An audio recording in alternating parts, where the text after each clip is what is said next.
Live from Carlo Acutis Studio.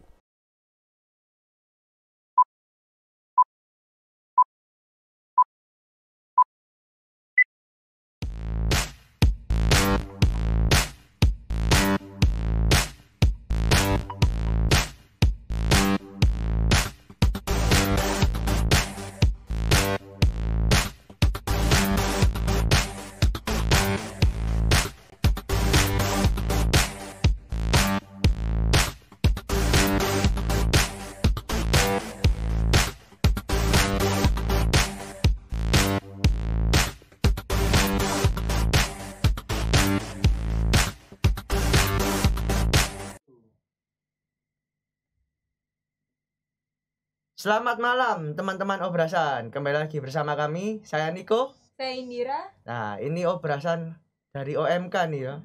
Untuk OMK juga ya. Untuk OMK, untuk orang muda. Yang lainnya juga boleh ikut sih Ya. sebetulnya. Kalau mau boleh. Boleh langsung join aja ya. Nah, kita mau bahas apa ya Indira hari ini? Kali ini temanya agak berat ya, Pak ya. Oh, Agak Pak ya. ini gimana gitu ya. Apa itu? Jadi tema kita hari ini itu apakah Tuhan itu ada? Wah, Aduh, berat guys. berat ya. Ini ada suara-suara ini. Siapa ini? Sudah Siapa mulai ini? memegang kepala ini. Ya, kita sambut ya. Tamu kita Diakon Aji, Aji. silakan perkenalan dulu ya Diakon. Mungkin ya backgroundnya kenapa kok berani ya apa ini memimpin ya? Iya. Atau mau diskusi ya ini soal hal-hal ini. Silakan Diakon perkenalan dulu. Halo sobat Bumble, bukan Bumble. Beda server. Sobat Obrasan ya. Bumble itu terkenal OMK Surabaya. Oh. Kalau Obrasan terkenal OMK Argon. Argon. Oke, Betul, betul betul. sekali. Ya, perkenalkan nama saya Diakon Yohanes Aji. Saya berasal dari aslinya Asli. Paroki Santo Matius Pare Kediri. Oh, Kediri. Iya. Sekarang saya tugas di ini Katedral Hati Kudus Yesus selama 1 tahun proses diakonat di situ. Terus kalau berbicara soal tema hari ini, bagi saya kita semua itu akan merasa berat untuk mempertanyakan Tuhan. Berat sekali ini, terutama mempertanyakan tentang eksistensi atau Nah, keberadaan iya. Tuhan itu. Kenapa ya? Secara pengalaman pribadi, saya juga pernah mempertanyakan keberadaan Tuhan. Ketika ya situasi galau, ditinggal pacar. Ya. Dulu. Aduh. Pacar gimana Iya. nih Diakon ini? Maksudnya gimana? Dulu. Bukan Bukan sekarang. Oh ya, disclaimer ya. Kalau sekarang Dulu, agak bahaya ya. Kalau sekarang sudah Aman ya, aman. fokus terhadap Oh ya. panggilan Oke. imamat. Ya. Memastikan saja nih.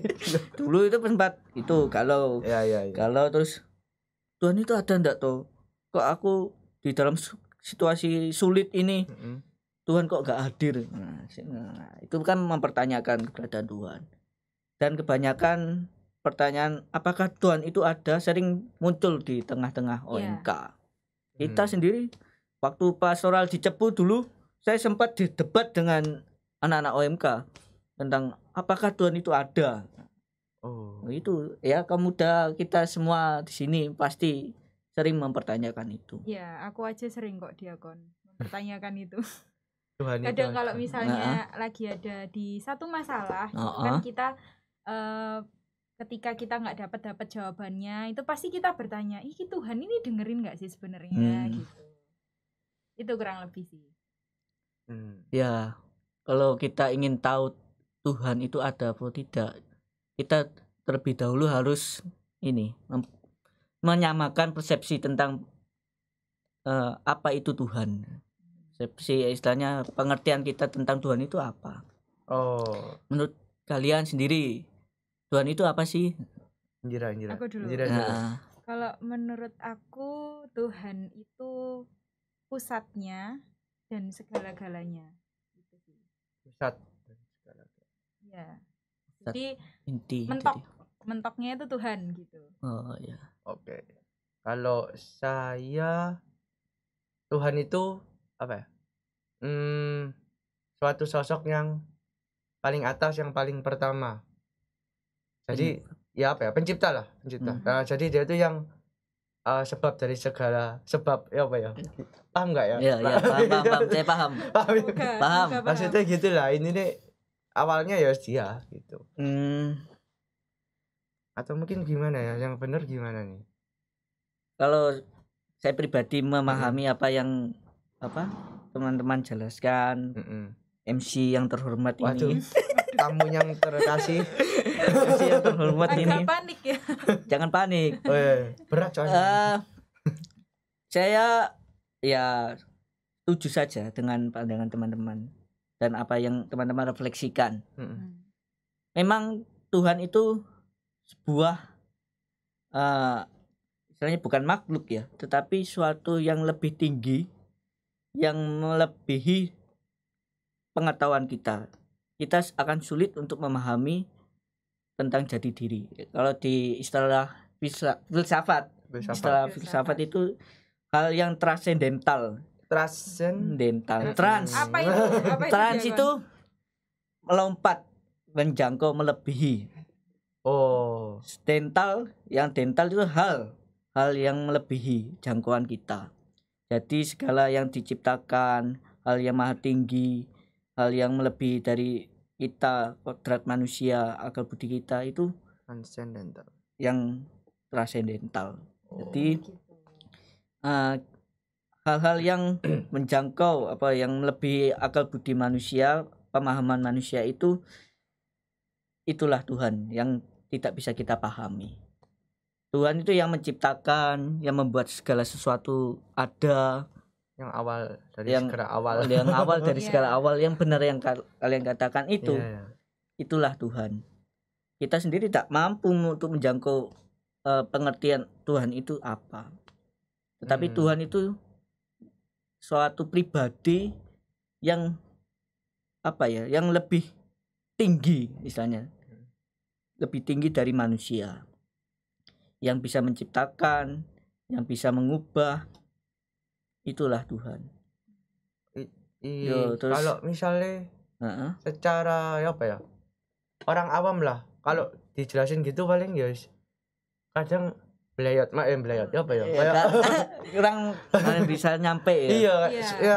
Kan logika orang sing biasanya sing tanya kan ya wis kepikiran ting dek, pikirannya tahu-tahu kayak Tuhan kok ada dah. Nah, supaya untuk menjelaskan hal yang serumit ini terhadap orang yang sederhana itu gimana sih? Supaya kita nangkepnya lebih enak. Supaya kita dapat menangkap bahwa Tuhan itu memang ada atau tidak. Itu kita bisa melihat ini. Penyebab utama yang tadi kamu katakan bahwa ada hal yang pertama di dunia ini sebelum manusia itu ada. Tuhan itu dapat kita lihat dari penyebab utama. Kalau Santo Thomas Aquinas itu menjelaskan ada 5 jalan untuk menunjukkan kebenaran akan eksistensi Tuhan. Salah satunya ini penyebab utama, lebih mudah karena gini, kita lihat proses sejarahnya. Manusia itu dari mana? Kamu contohnya siapa? Niko siapa Niko aja. Niko. Kamu berasal dari mana? Surabaya. Lahir dari mana? Lahir dari mana? Ibu bapak. Ibu bapak dari mana? Kakek nenek. Kalau kita telusuri terus ke belakang, kita akan menemukan penyebab utama, penyebab akhir. Penyebab akhir adanya dirimu, adanya manusia itu yang menciptakan kita, yang membuat kita itu kan. Ada yang membuat itu. Yaitu ya Tuhan itu sendiri lah kalau kita lihat dulu ya. Kita telusuri dari belakang. Contohnya kalau kita mau melihat dari ilmu sains. Ilmu sains kan bisa membuktikan adanya keberadaan Tuhan. Kita lihat aja dari rangkaian ilmu sains. Dulu kan ada istilahnya teori Big Bang. Bang sing benturan Duor ya. terus akhirnya tercipta Singgurat. jagat raya. Mm-mm. Terus bumi itu dari teori itu. Thanos sih ya. Nah, itu kita pertanyakan aja. Bagaimana itu bisa terjadi proses itu? Proses Big Bang itu. Kalau hal itu bisa terjadi, mungkin ada yang menggerakkan, ada yang membuat itu. Membuat proses terjadinya benturan itu. Siapakah dia yang bisa mampu membuat hal itu terjadi? Kalau bukan Ya sosok ini tadi. sosok yang lebih tinggi daripada manusia itu. Jadi sebenarnya sains itu ya berhubungan lah ya berarti. Iya. Berarti mereka juga nggak bisa menjawab itu ya. Maksudnya orang-orang yang Iya, tidak percaya Tuhan ditanya kenapa kok terjadi Big Bang, mereka juga nggak tahu ya harusnya. nggak tahu. Kembali lagi berarti. Tapi gereja tetap menghormati penemuan-penemuan itu. Bahkan yang dulu yang penemu namanya siapa? Penemu bumi bahwa bumi itu bulat siapa? Ayo. Galileo. Galileo ya itu. Galileo itu dulu sempat di ekskomunikasi sama gereja karena menemukan bahwa bumi itu bulat. Gereja kan dulu kan belum ada penelitian. Gereja kan masih berpegang teguh sama ajaran kitab suci yang mengatakan bahwa bumi itu datar. Wah, ini Nah, konspirasi. Tapi ketika setelah Konsili Vatikan kedua, setelah itu gereja mulai menghargai ilmu-ilmu sains. Bahkan Yohanes Paulus kedua dalam ketika pertemuan jubileum itu keraiman ilahi itu, Paus Yohanes Paulus kedua meminta maaf kepada para ilmuwan akan dulu pengalaman yang dahulu pernah terjadi ketika Galileo itu diekskomunikasi. Gereja sangat meminta maaf, dan sekarang gereja menghormati para ilmuwan akan penelitian mereka. Bahkan di Vatikan sendiri ada lembaga tentang penelitian sains itu sendiri. Oh sorry, jadi dulu itu percaya bumi datar ini? Iya dulu. Berapa tahun itu? Sejak abad pertengahan. Wah, lama berarti. Lama itu. Wah, ini saya baru tahu ini. Lama tuh. Ini saya baru tahu ini. Dulu. Oh berarti dulu bapak-bapak gereja di buku IPA-nya anak-anak itu yang dulu itu ya. Bumi datar nih berarti. Iya dulu. Sekarang kan bumi bulat. Bumi bulat. Karena sudah ada bukti. Iya bukti sainsnya. Memang bumi itu bulat. Oh baru tahu nih. Menarik. Saya cari-cari lah. Oh itu. Iya. Terus ya gereja minta maaf dengan peristiwa itu. Dan itu ya gereja sekarang sangat menghargai para peneliti. Terus sama siapa itu yang tokoh yang tangannya geter Stephen Hawking. Stephen Hawking ya. Dipraktekan. Mohon maaf. Itu kan enggak apa-apa. Dia menemukan bahwa dari atom ada atom paling terkecil. Nah, Stephen Hawking itu mengatakan atom paling kecil yang tidak bisa dilihat oleh manusia itu adalah Tuhan. Oke. Nah, kita bertanya lagi, dari atom-atom kecil itu, dari manakah asalnya itu? Kita kan harus bertanya lagi, asal dari atom kecil itu dari mana? Kalau bukan entitas yang lebih tinggi lagi. Nah, itu kan yang menciptakan atom kecil terus dari mana? Nah, itu kan kita harus bertanya. Masa tahu-tahu muncul. Tahu-tahu muncul. Itu kan pasti ada yang menciptakan itu. Ya memang kata Stephen Hawking, itu berasal dari itu adalah Tuhan sendiri. Oh. Mirip ya. Mirip. Ya, Ya. itu berasal dari Tuhan lah. Kita harus bertanya, itu berasal dari manakah atom kecil itu? Kok bisa terjadi? Nah, pasti ada hal yang lebih tinggi dari yang menciptakan itu. Kalau bukan ya Tuhan itu sendiri. Siapa lagi? Ya, Siapa bukan lagi? Nah, Penyebab utama. penyebab utamanya itu Tuhan. Nah, kalau sesuai dengan tadi yang sudah Diakon ceritakan nih ya. Kan pusatnya itu Tuhan. Dari mana Tuhan itu asalnya tuh dari mana? Apakah ada sosok yang menciptakan Tuhan atau bagaimana? Pertama-tama kita harus kita sebagai manusia harus merendah dulu ya. Kita Merendah. sebagai manusia itu akan sulit untuk memahami dari manakah asal Tuhan itu.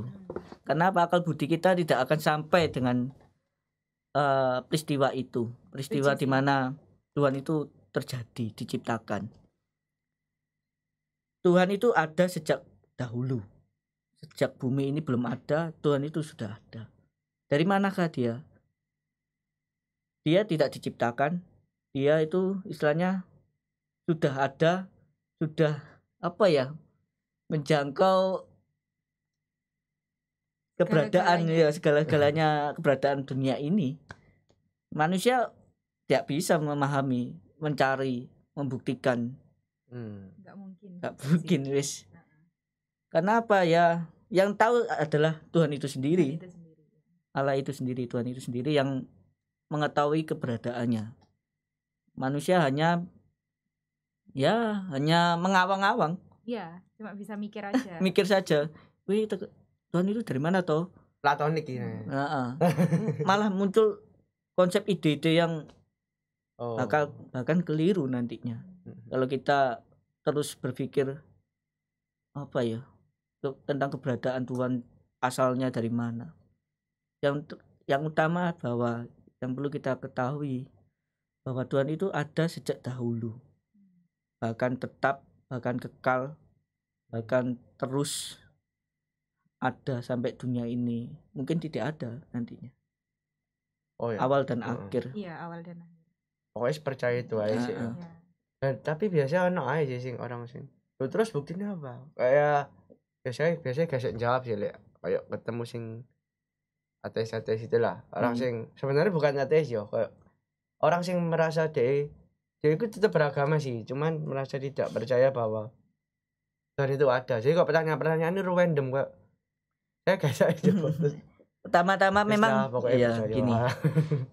Yang utama mereka sering mempertanyakan hal ini karena mereka membutuhkan hal-hal yang empiris. Empiris itu yang kasat mata, yang nyata, yang ada wujudnya, ada bentuknya, terus konkret, bisa terbukti secara nyata, detail gitu kan. Tapi kita belum masuk ke ranah ini, hati. Bahwa iman terutama ya, juga iman dalam hati kan. Kita percaya, kita yakin itu kan bahwa ada sesuatu yang lebih tinggi daripada kita manusia ini. Bukan ya, memang kita akan sulit untuk membuktikan itu. Sulit memang membuktikan Tuhan itu ada pun enggak. Tapi kalau kita melihat proses terciptanya bumi, terus ada hal-hal yang lebih di luar jangkauan kita. Contohnya ini, ketika pada masa purba dulu, pada masa purba itu kan kita percaya akan hal-hal yang menakjubkan. Contohnya ada peti dar. Itu orang purba langsung, wah ini menakjubkan, disembah. Terus selama berkembang muncul pemahaman yang lebih tinggi lagi dari hasil refleksi. Dari manakah petir itu?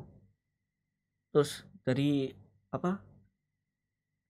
ada proses alam gitu kan. Ya. Nah, proses alam yang mengakibatkan timbul petir. Loh, dari manakah alam itu terjadi? Ternyata Ujung-ujungnya ada. Tuhan nih. Iya, ujungnya kan Iya, Tuhan. cipta absolut. Dan kalau mereka masih mempertanyakan hal itu secara empiris, ya akan sulit. Tetapi ya kita sebagai orang-orang Asia kan pasti membutuhkan juga aspek perasaan, di mana kita merasa ada sesuatu yang lebih dari jangkauan kita. Kita percaya bahwa itu adalah itu Tuhan. Pembahasan yang sangat berat ini. Iya, ini ada umum iki. Wis panas iki utekku iki. Ya, Saya pernah tuh dengar suatu pernyataan kalau jadi kak ada yang tanya Tuhan itu ada nggak sampai di apa ya ditetir lah didedesi atau ya dititir apa ya kayak gitu lah ditembak terus ya, terus akhirnya keluar satu ucapan yang menurut saya cukup itu ya oke. Jadi katanya gini, kalau misalnya kamu memahami Tuhanmu 100%, berarti Tuhanmu itu ciptaanmu sendiri. Kemahakuasaan Tuhan itu dah. Maksudnya Tuhan itu cuma buatannya pikiranmu sendiri. Ya langsung saya mikir, oh iya. Kenapa kita nggak memahami Tuhan? Karena emang nggak nyampe. Emang Tuhan itu nggak akan pernah kita bisa pahami 100%, ya cuma sebagian aja yang kita nyampe. Oh gitu. gini, di filsafat memang ada konsep Tuhan ya, gambaran Tuhan. Kok Tuhan itu ada? Bagaimana bisa membuktikan? Ketika kamu memahami Tuhan, di dalam pikiranmu ada Tuhan, berarti Tuhan itu ada. B. Ketika kamu tahu akan konsep Tuhan, nama Tuhan itu di pikiranmu, berarti itu menunjukkan Tuhan itu ada. Karena kamu mengetahui, mengenal dalam pikiranmu itu, sehingga kamu mengetahui adanya Tuhan itu karena kamu ya di dalam pikiranmu sendiri, di dalam pengetahuanmu sendiri itu kamu sudah tertanam namanya Tuhan itu. Jadi menunjukkan itu Tuhan itu ada. Iya sih. Itu dari pandangan apa namanya lah? Ini Descartes. Apa siapa? Ini Descartes mungkin. Antara salah satu. Aduh, susah kayak namanya ya. Jangan anu. tambah umap. Oke, berarti kalau ini Tuhan berarti kan paling atas ya. Berarti yang paling top apa ya? Absolut. Berarti ya. Dia yang paling berkuasa, maha kuasa ya. Ada nggak sih hal yang ya sekiranya tidak bisa dilakukan oleh Tuhan? Kalau dia maha kuasa, pasti dia menciptakan sesuatu itu seturut apa yang dia miliki, kodratnya itu. Kalau dia menciptakan melebihi kodratnya itu sulit. Lebih kodratnya? Ya, kodratnya kayak contohnya dia kan maha pencipta, maha kuasa. Terus menciptakan contohnya benda yang sulit dia lakukan itu tidak mungkin. Tidak mungkin. Karena Tuhan mesti menciptakan seturut apa yang dia punya, yang dia mampu. Oh, makanya dia maha kuasa. Kalau dia menciptakan melebihi kodratnya sebagai maha kuasa, saya rasa tidak mungkin itu bisa terjadi. Berarti ada Tuhan lagi di atasnya. Itu tidak mungkin. Ya, benar. Kalau dia menciptakan pasti ada yang lebih tinggi daripadanya. Itu tidak mungkin ada. Itu malah melukai, istilahnya melawan kodratnya itu sendiri. Kodratnya Tuhan itu sendiri. Melawan ke hakikat kemahakuasaannya. Paham. Berarti secara lingkup dunia kita ini yes, pasti Tuhan yang maha kuasa. Berarti bisa melakukan semuanya. Lebih kemampuan manusia. Oke. Bulat ya. Iya, tapi ada bayangan lah maksudnya. Oh iya, berarti kan mulai kebuka ya. Iya, sedikit-sedikit. Meskipun ada umap ya maksudnya. Agak panas ini ya. Aku ya juga panas ini. Aduh, pembicaranya agak berat ya dia. Berat. Nah, kemudian nih, Diakon. Kan kita kan di Indonesia ini kan macam-macam ya agama, ada Islam, Kristen, Katolik, Hindu, Buddha, Konghucu gitu. Mm-mm. Nah, dengan banyaknya agama yang ada di Indonesia ini, kenapa Tuhan itu cuma mengizinkan manusia itu punya satu agama? Jadi Tuhan itu sebenarnya ada berapa? Tuhan itu ada satu. Satu. Konsep Satu. Tuhan itu satu. Satu. Tapi ketika manusia itu berproses merenungkan, merefleksikan kembali dan melihat suatu entitas, suatu hal-hal yang lebih menakjubkan, sehingga manusia melihat dan mempercayai hal demikian. Dan kenapa kok banyak sekali agama? Ini pilihan manusia itu sendiri, kehendak manusia. Dan manusia itu merefleksikan ternyata banyak agama, Hindu, Buddha, terus apa nih, Konghucu, Kristen, Katolik, Ya. Gemai, Muslim. Gemai. Oh, enggak. Soalnya Gemai. Ya kan, terus itu kan kok ada ini agama Yahudi juga termasuk itu. Karena ini hasil refleksi manusia dengan pengalaman, dengan pengamatannya, dengan apa yang ia jumpai, kan termasuk pengalaman mereka, sehingga ini ada keyakinan ini. Islam dari Nabi Muhammad. Ya. Yahudi dari mana? Yahudi dari proses perjanjian lama dulu, Bapak Abraham. Sampai proses. Terus Katolik dari mana? Yesus Kristus. Dari peristiwa itu. Ya itu dari hasil refleksi, hasil iman mereka, apa yang mereka dapatkan. Terus kenapa Tuhan kok mengizinkan? Gak protes? Enggak protes. Kok akeh ya ngono ya. Padahal mek satu. Ya, satu. Ya. Siapakah aku ini sehingga bisa menilai? ada diakon. Ya, gini. Tuhan tidak protes karena apa? Arah agama itu tujuannya adalah kebaikan. Kebaikan apa? Ya, mengarah ke kebaikan yang menuju kepada kebaikan bersama. Itu maksudnya. Pelan-pelan. Diketik. Tujuan agama itu untuk kebaikan bersama, untuk kebaikan umat manusia.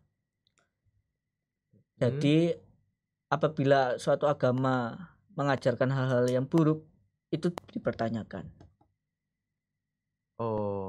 Tujuannya ya untuk kebaikan umat manusia, mengarahkan umat manusia kepada jalan kerajaan surga.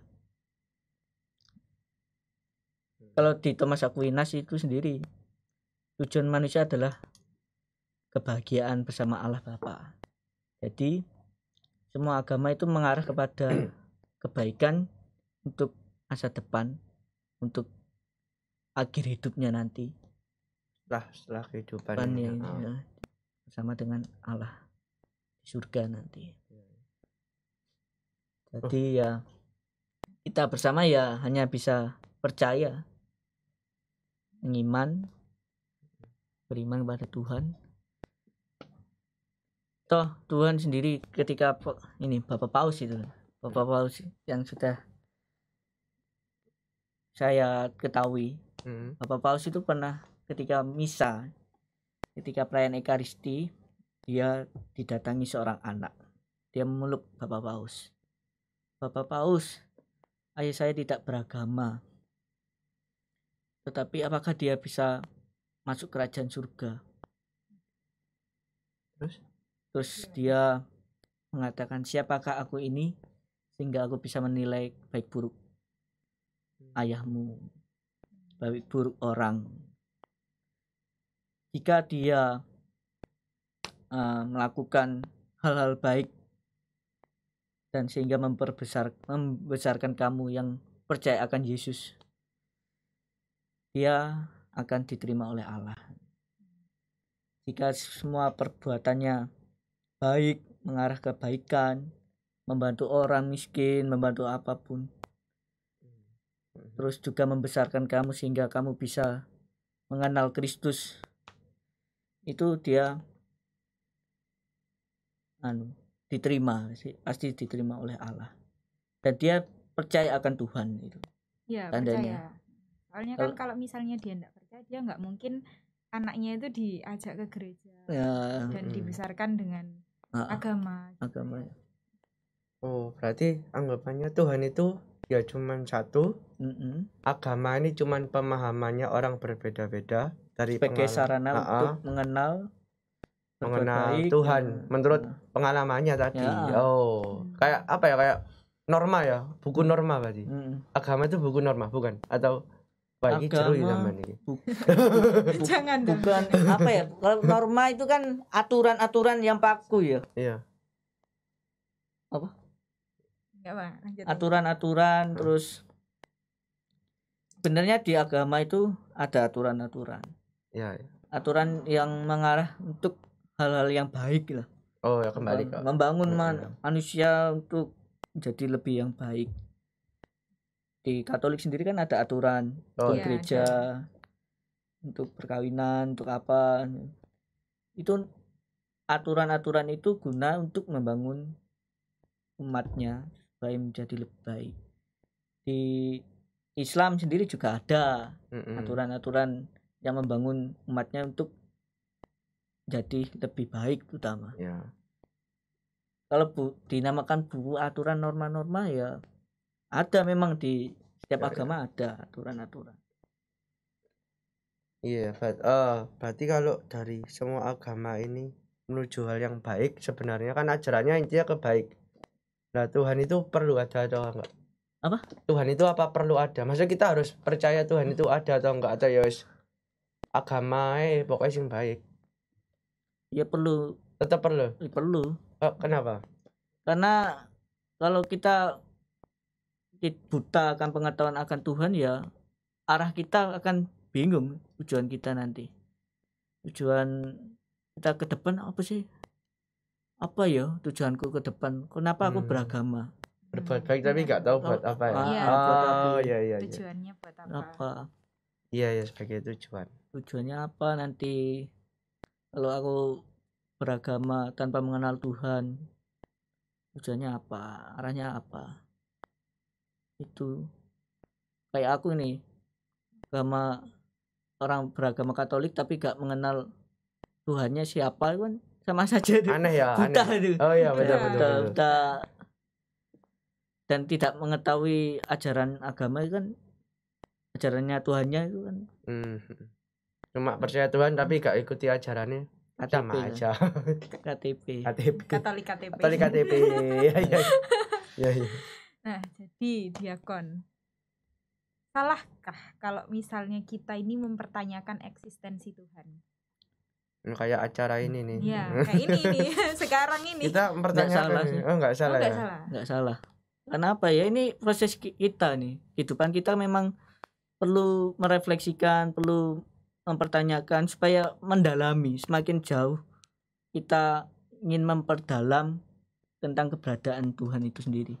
Toh kita di sini kan beragama toh.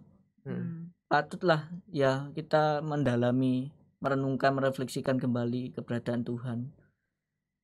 Gak salah sebenarnya kita bertanya. Toh itu untuk memperdalami lagi iman kita, semakin memperkuat iman kita. Kalian tahu enggak, waktu saya kuliah filsafat itu dibombardir tentang pertanyaan keberadaan Tuhan.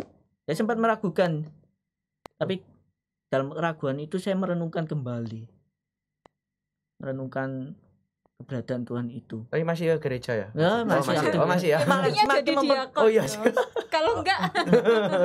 Justru seorang yang belajar filsafat itu semakin mengenal Tuhan, semakin mencari Tuhan. Benar. Dari aku juga belajar filsafat sedikit di kampus ya, meskipun sebenarnya bukan kuliah di jurusan filsafat gitu. Cuman memang terbukti sih itu diakon. Terbukti sekali. Semakin seorang yang semakin kuliah filsafat, dia akan semakin beragama, semakin mencari merenungkan kembali akan Tuhan itu, Ya bakalan mikir, terus Bakalan mikir. gitu. setelah filsafat kamu kuliah teologi itu semakin Tambah nama-nama nih. diperdalam, Semakin panas. makin panas, makin berdalam. Iya. Oke. Terus ya ketika kaget ya. kaget ketika ya diskusi dengan OMK ini memang tidak menemukan titik akhir, tidak menemukan solusi, menemukan jawaban. Tapi kita ya di dunia ini hanya bisa berproses, bisa hanya bisa merenungkan dan percaya, mengimani semuanya itu. Dan perlu kita ketahui, perlu kita renungkan bersama ya, kita harus ya tetap percaya. Kembali lagi. Ya percaya, kembali lagi. Iman biji sesawi ya. Iman biji Iya. sesawi. Mungkin ini ya kon sebagai akhir lah ya. Ada nggak kesimpulan lah untuk teman-teman kita yang di operasan di rumah ini, maksudnya himbauan ya, maksudnya ajakan ya, wejangan lah, ayo percaya Tuhan atau wis gak usah percaya Tuhan atau gimana. Ya, dari diakon gimana coba, quotes. Silakan dia. Quotes. Kita sebagai manusia sulit untuk memahami keberadaan Tuhan.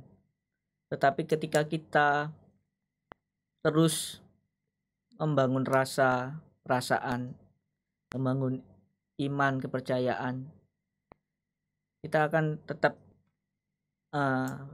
sulit menjangkau itu. Kalau kita menggunakan Al-Qabul di Sasa itu ulang. Itu dipotong yo. Dipotong. Gak bisa. Tapi gak apa-apa kok diulang. Ya, ini lucu. quotes-nya ini terlalu bulat. Disederhanakan lagi. Aduh. Gak Ini, apa-apa. Udah panas. kita manusia akan sulit untuk memahami keberadaan Tuhan. Iya. Tapi ketika kita terus percaya dan membangun iman, saya yakin ke depan kita akan tahu akan kasih Tuhan itu sendiri. Melalui pengalaman hidup kita, melalui perjumpaan kita dengan sesama. Tuhan itu hadir loh di dalam kalian. Oh ya. Percaya enggak? Di dalam hati teman-teman. Percaya. Dalam pikiran kita ya. Kayak apa yang dikatakan Yesus, ketika kamu berkumpul aku hadir di tengah-tengahmu. Berarti ini teologis ini ya. Oh iya. Teologis ini. Oh gak apa-apa sih. Ketika teman-teman hadir berkumpul bersama, Yesus hadir di tengah-tengah kalian. Kalau CM, Kongregasi Misi, ini berkaitan dengan ordo lain ini. Oh iya. Tahu CM? Tahu CM tahu. Tahu dong. CM itu mengimani ini. Tuhan itu hadir di tengah-tengah orang-orang miskin. Hadir di mana? Di hati mereka.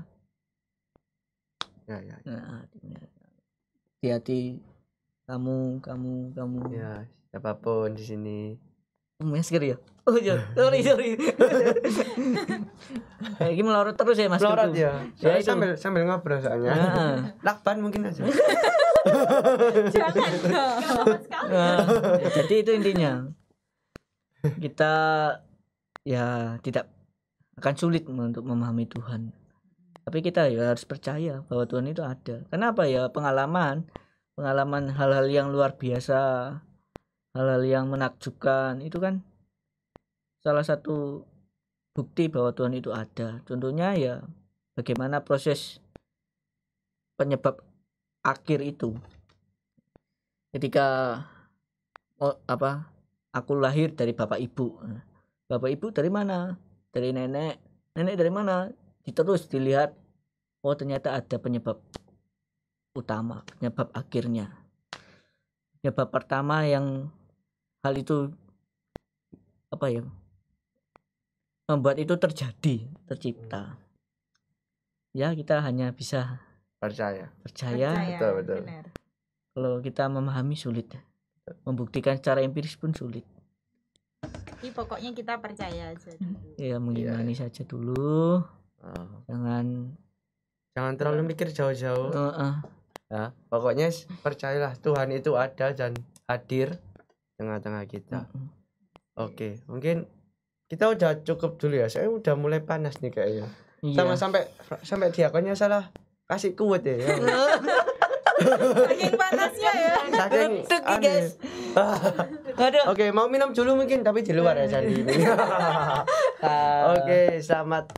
Oke, kita terima kasih dulu untuk semuanya. Kita diskusi di luar aja ya. Ya.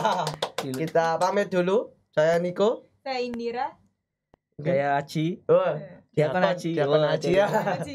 Kami pamit dulu. Oke, sampai jumpa semuanya. Dah. Bye-bye.